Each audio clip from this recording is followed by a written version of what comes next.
name is Giuseppina Osterman. I'm Maria Katropa's second daughter. I was born with the name Innocenza Tawasin, and Maria Katropa was my mother.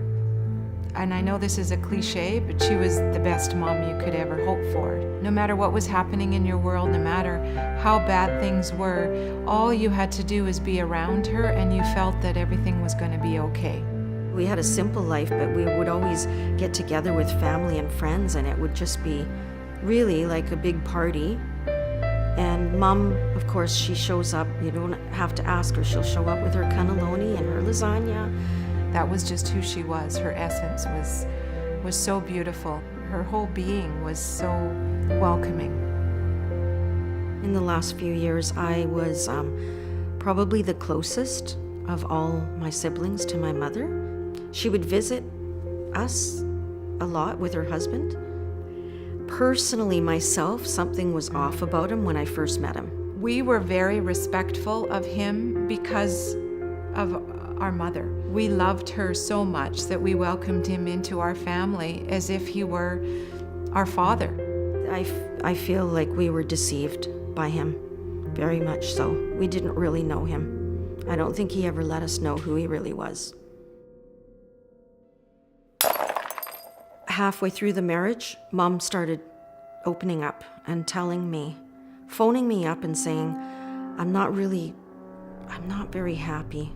She would talk about not being able to leave the house, that he was controlling her behaviors, and that she was regretting having married him. And when I noticed things were going sideways, and I some of the signals that were there, I actually said, Mom, you need to leave him.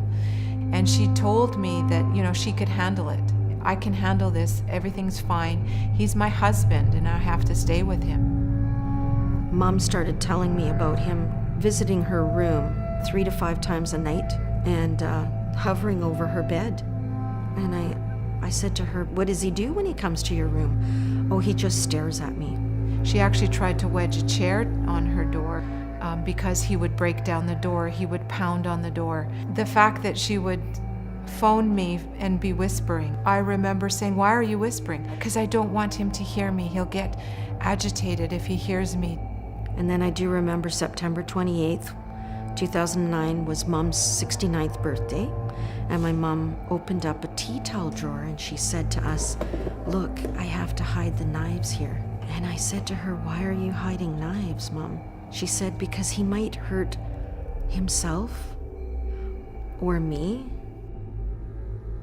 She was living in fear. She was trying to hide it from us, but she was living in fear. Just after 3 in the morning on the 24th of November, 2009, Sebastian calls 911 himself and says that he killed Maria. When the police officers arrived on scene and found Maria, the initial first responders, she was lying on the floor. If I remember correctly, she was face down at the time. During his warrant statement, he told us that they had been in a fight. He was still angry. He got up in the middle of the night and went into the bedroom and stabbed her to death. She was stabbed 126 times. I don't know how somebody who loves somebody can do that. She deserved so much better, and she deserved to die with us around her, those that loved her, and instead she died with a monster hanging over her. I still wake up and I think, my mom, my beautiful mom, she shouldn't have died like that.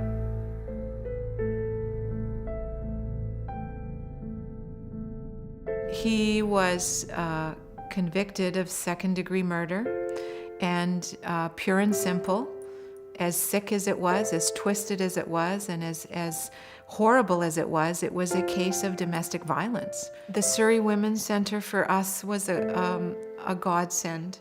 The fact that we had our victim services worker, Miriam, help us through every stage of the process. I don't know what we would have done without Miriam. The fact that this service was out there was something we weren't aware of as victims, because we weren't considered victims. You don't realize how much you need them until you end up being a victim. And knowing that they're there is so important. The best way to deal with this is to report those incidents, to come forward, to tell people that these things are happening within your home, to seek help if you're one of these people who is a victim of domestic violence. You've got to listen. You have to listen. You have to listen to that little voice inside, way deep down inside there. That gut feeling that you have. Follow through with it and see what you can do to help that person that's being victimized. We generally can recognize when something's wrong as individuals. You don't need to be a police officer to figure that out. And when you see something's wrong, that's the time to call. We have to work together as a society. We have to work together as human beings to protect each other. You have to listen, you have to see the signs, you have to educate yourself. Just be honest and truthful about what's happened to you. If you're being victimized, if you're being abused.